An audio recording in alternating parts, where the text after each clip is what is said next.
ৰাতিপুৱাই গা পা ধুই কৰি আহিলোঁ। গা পা ধুইয়ে ধূপ ধূনা জ্বলাই চাহ একাপ কৰিলোঁ। তাত চাহকাপ খাই লৈছোঁ। তাৰমানে পপে খাইছোঁ দেই। পপৰ এই গুড়িবোৰ যে বহুত পোৱে নহয়নে।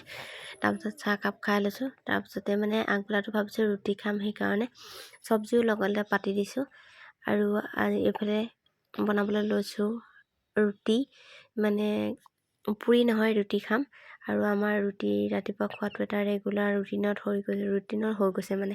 তাৰপিছত চাহকাপ খাই কৰি ল'লোঁ আৰু চাহকাপ খাই আকৌ লাগি গ'লোঁ। চব্জি হৈ গ'ল, ৰুটি বনাবলৈ। আমাৰ সুন্তীয়া আকৌ মোক অকণমান ভিডিঅ' কৰি দিছে দেই।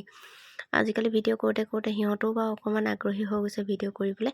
তাৰপিছত এইফালে ভাজি, সুন্তীয়া বোলে কি ভাজি বনাইছে চাওঁ বোলে। তাত সেয়া কবি ভাজি বনাই দিছোঁ ৰুটিৰ লগত খাবৰ কাৰণে। আনফালে এয়া ৰুটি বনাই আছোঁ।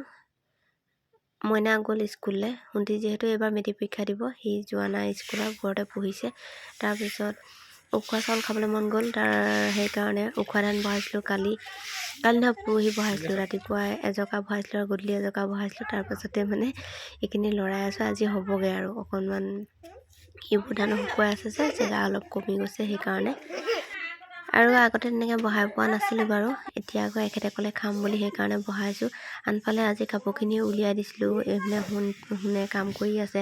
দীপালি নবৌ দাদা দুইজন লাগি দিছে, যিহেতু ৰ'দ আজি বহুত দেৰি নাথাকে। সেয়াই আৰু সমিল মিলে কামবোৰ কৰিলে বহুতখিনি সোনকাল হৈ যায়। চাবচোন কামটো সোনকালে আঁটো মৰি যায়। আৰু এইখিনিয়ে আজি ভিডিঅ'টো অকণমান কৰি আপোনালোকলৈ বুলি দেখুৱালোঁ।